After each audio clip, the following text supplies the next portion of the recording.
조종사 코드가 소형 비행기를 몰고 이제 이 온타리오 공항에 착륙을 시도합니다. 그런데 그 착륙을 시도하면서 대형 사고가 난 겁니다. 그 이유는 다른 것이 아니라 자기가 있는 위치를 정확하게 관제탑에게 일러주는 것을 실수한 겁니다. 나는 여기 있다. 그러므로 관제탑에서 나를 유도하여서 잘 비행장에 착륙하도록 해달라고 했는데 자기 위치를 정확하게 일러주지 못한 겁니다. 그러자 관제탑은 정확하게 파악하지도 않고 다른 비행기가 거기에 있는 것, 그 레이더에 있는 것을 마치 이 조종사가 조종하는 그 비행기인 줄 알고 인도하다가 그만 진로를 잘못 가르쳐 준 겁니다. 그래서 진로를 잘못 가르쳐 줘서 그 관제탑에서 진로를 잘못 가르쳐 주는 그 지시에 의해서 내려오다가 대형 사고로 비행기는 그만 추락을 하고, 그리고 비행기에 탔던 몇 사람은 그만 세상을 떠나는 비참한 사고가 일어난 겁니다. 이 사실을, 이 사건을 바라보면서 자기 위치를 잘 알려줘야 한다. 여러분, 내 위치, 내가 머문 위치, 내가 하고 있는 일, 그렇습니다. 이 이야기는 무슨 이야기겠습니까? 다른 것이 아니라 기도는 항상 내 위치를 일러주는 겁니다. 주님, 나는 이런 모습입니다. 저런 모습입니다 하면서 주님 앞에 일러주는 것이고, 그리고 관제탑이 무엇입니까? 이 관제탑은 곧 하나님의 말씀이거든요. 하나님의 말씀을 잘 경청해야 합니다. 그래서 우리는 기도에 대한 내 위치를 정확하게 일러줘야 되고, 그리고 관제탑인 하나님의 말씀을 잘 기준으로 하면 우리가 가는 그러한 길에 안착을 할 수가 있지 않을까. 오늘도 우리의 위치를 정확하게 일러줘서 관제탑에서 하나님의 말씀으로 우리를 잘 정착하고 착륙할 수 있도록 하는 그런 은혜가 있기를 원합니다. 그래서 말씀이 참 중요합니다.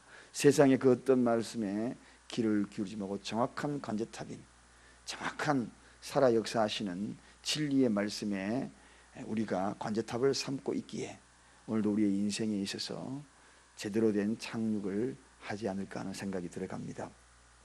여러분, 오늘 본문에는 이튿날 산에서 내려오니 그렇게 소개하는 말씀부터 본문의 이야기가 시작이 됩니다. 그렇습니다. 기독교는 머물러 있는 종교가 아닙니다. 동적인 종교입니다. 산에서 안착하여서 돛 닦고 있는 그런 종교가 아닙니다.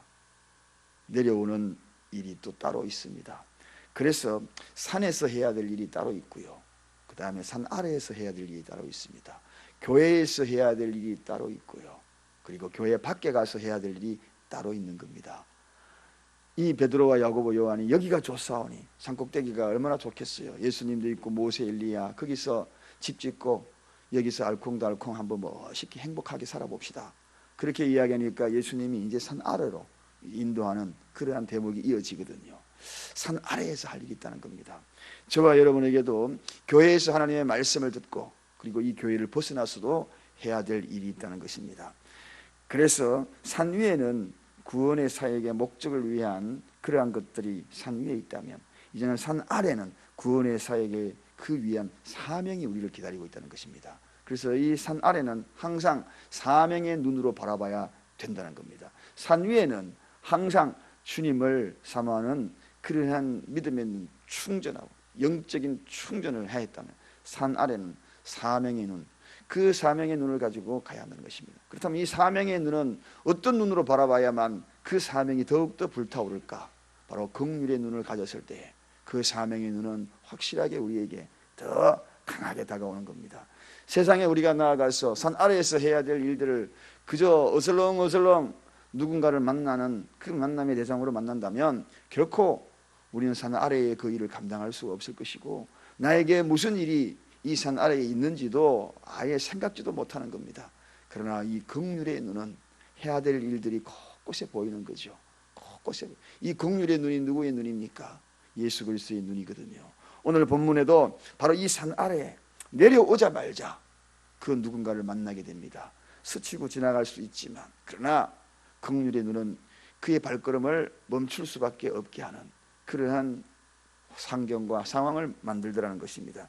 그래서 오늘 본문에 보니까 바로 이튿날 산에서 내려오니 이렇게 소개합니다. 여러분, 이 산 아래는 부정과 부패와 타락, 그런 것들이 물든 곳이 아닙니까? 온갖 죄악이 판을 치는 곳이 아닙니까? 못쓸병에 걸려서 고통스러워하는 이들이 있는 그런 자리가 아닙니까? 그러므로 우리는 우리끼리 이렇게 하나님의 말씀을 함께 나누고 여기에서만 머물러서는 아니 되는 것입니다. 그래서 예수님이 오늘 모습을 잘 지켜보면 슬퍼하는 자들에게 가서 기쁨을 주고 죄의 속박에 매어 달려 있는 그들에게 죄의 사슬에서 풀어주는 그러한 자유를 주고, 그래서 그 일들을 해나가기 위해서 우리의 눈이 바뀌어야 합니다. 무슨 눈으로? 긍휼의 눈으로 바뀌어야 합니다. 그렇지 아니하면 주위에 돌아가는 사람들, 그 사람들이 결코 눈에 들어오지 않습니다. 그는 나는 나, 전혀 무관심의 눈으로 바뀔 수밖에 없죠. 그래서 세상 온통 무관심이 되어버렸던 그 이유가 왜 그렇습니까? 죄악의 사슬에 매여 죽어가고 있는 저들을 보라는 그런 찬양처럼, 그런 눈은 어디서 우리가 그들을 바라볼 수 있겠어요? 이 긍휼의 눈이거든요. 긍휼의 눈이거든요. 어느 날 여러분을 힘들게 했던 많은 사람들, 그리고 여러분의 주변에 핍박했던 그 사람들, 근데 그 사람이 갑자기 긍휼의 눈으로 바라보게 되면 어떤 마음으로 바뀔까요? 그를 위하여 기도하고 오히려 그를 위하여 사랑을 공급하고자 하는 그런 마음이 생기지 않을까? 그런 생각이 들어가지 않겠습니까, 여러분? 그래서 이 긍휼의 눈은 굉장히 중요한 거예요. 오늘 예수님이 이제 산 아래에 내려오자마자 그의 긍휼의 눈을 가지면 가질수록 그런 자들이 보이기 시작합니다. 자, 오늘 38절에 보니까 내 아들을 돌보아 주옵소서 하면서 이렇게 소개합니다. 내 아들, 이 아들이 어떤 아들이냐? 거기에 소개된 아들이 이는 내 외아들입니다 하고 소개합니다. 외아들이라는 것입니다. 하나밖에 없는 아들이라는 것입니다. 주님이 산에서 내려올 때에 바로 이 외아들, 하나밖에 없는 이 아들, 그 아들을 만나게, 그 아들에 대한 이야기를 듣습니다. 그 아들이 어떤 아들입니까? 귀신이 들려있는 아들이다, 이렇게 성경에 소개합니다. 정말 이 아버지의 고통 얼마나 심하겠습니까? 귀신 들린 아들을 가진 그러한 아버지의 마음, 특별히 이 외아들이다. 여러분, 이 외아들의 얼마나 많은 이 주님의 긍휼이 그에게 쏟아진지 모릅니다. 하나님의 마음이 체휼되었기 때문에 그렇다는 것입니다. 여러분, 독생자 예수 그리스도를 이 땅에 보내실 때에 십자가에 매어 달려서, 그리고 십자가상에서 하나님이 어찌하여 나를 버리시나이까, 이 외침 속에서도 길을 막고 또 길을 막으면서 그를 버려버렸어요. 그 버림이 저와 여러분을 구원한 사건이 되거든요. 불러도 버려버렸던 그 하나님 외아들의 심정, 외아들의 그 마음, 그리고 하나님의 마음, 그 마음에 체휼되니 어떻게 주님이 그 발걸음을 옮길 수 있겠어요? 그의 긍휼은 극도로 다가오는 겁니다. 외아들을 잃었을 때의 그 슬픔이 하나님의 마음으로 체휼되는 것. 여러분, 긍휼의 눈은 어떨 때 가지는가? 독생자 예수 그리스도, 그분을 십자가에 매달는 그 외아들 매다는 그러한 심령을 가진다면 우리는 긍휼의 눈을 가질 수 있다는 것입니다. 사랑하는 여러분, 내 사랑하는 아들을, 외아들을 십자가에 매단다. 여러분의 사랑하는 자녀를 십자가에 매어단다. 그러한 마음을 가질 때에 긍휼의 눈은 여지없이 우리 속에서 비춰지기 시작한다는 것입니다. 그럴 때에 우리 속에 다가오는 이 긍휼, 고통당하는 이러한 모습, 그래서 예수님은 얼마나 그를 가련하게 보았겠습니까? 하나님의 마음을 이해하니까 얼마나 가련하게 보았겠습니까? 그래서 이 체휼이라는 단어가 정말 우리 가슴 깊이 주님의 사랑을 느끼게 하는 단어거든요. 그래서 우리가 잃은 양을 찾아 나선다는 것도, 잃어버린 양, 그 부모의 심정, 하나님의 마음을 체휼하지 못하면 잃어버린 양은 결코 방치되어 버려 있다 할지라도 관심이 없는 겁니다. 그러나 내 자식을 잃어버렸다 그러면 우리가 가만히 있겠느냐는 것입니다. 그러므로 우리가 견딜 수 없거든요. 찾아 나서는 것 아닙니까? 개구리 소년을 찾아 나서듯 또 찾아 나서는 것 아니겠습니까? 현수막을 굴고 트럭에 매달고 전국 방방곡곡으로 돌아다니는 그런 아버지의 심령으로 찾아 나서지 않겠는가 하는 것입니다. 이게 바로 긍휼이거든요. 체휼이거든요. 그렇습니다, 여러분. 주님의 마음을 체휼한다는 것, 이건 너무나 중요합니다. 그 마음 조금이라도 0.001%라도 체휼한다면 우리는 긍휼의 눈으로 바뀔 거예요. 오늘 옆 사람 한번 쳐다보겠습니까? 여러분, 바라보는 그 눈 속에, 긍휼의 눈은 주님의 마음을 체휼하며 느낌이 다르다. 어느 날 지쳐있는 남편의 눈을 쳐다보며, 어느 날 충혈되어 있는 아내의 눈을 쳐다보며, 처져 있는 어깨에 힘없이 걸어 들어오는 그러한 남편의 모습, 지쳐있고 박봉의 월급으로 살림 꾸려나가면서 거기다가 또 아르바이트까지, 알바까지 하고자 하는 아내의 모습을 보면 정말 말할 수 없는 이 속에서 끓어오르는 그런, 이게 체휼되어지면 그저 내가 붙들어줘야지, 그저 내가 사랑해줘야지, 나라도 힘이 되어줘야지, 그런 마음이 들어가지 않겠어요? 이 긍휼의 눈이거든요. 그래서 이 긍휼의 눈으로 바라보니 이제 제자들의 그 모습 속에서 지금 또 다른 하나님의 모습을 발견을 합니다. 자, 제자들에게 오늘도 이렇게 부탁을 했잖아요. 근데 그들의 마음이 긍휼의 눈을 가지 못했던 거예요. 긍휼의 눈을 가지게 되면 믿음을 유지하기를 예를 씁니다. 여러분 생각해 보십시오. 오늘 여기 제자들에게 부탁을 했는데도 불구하고 제자들이 이 귀신을 쫓아내지 못했다, 이렇게 성경에 기록하고 있거든요. 그런데 우리가 잘 알고 있는 대로 누가복음 9장 1절 그 앞절로 가보면 분명한 사실이 나타납니다. 분명히 그들에게, 제자들에게 신유의 능력을 예수님께서, 신유의 은사를 베푸는 대목이 나옵니다.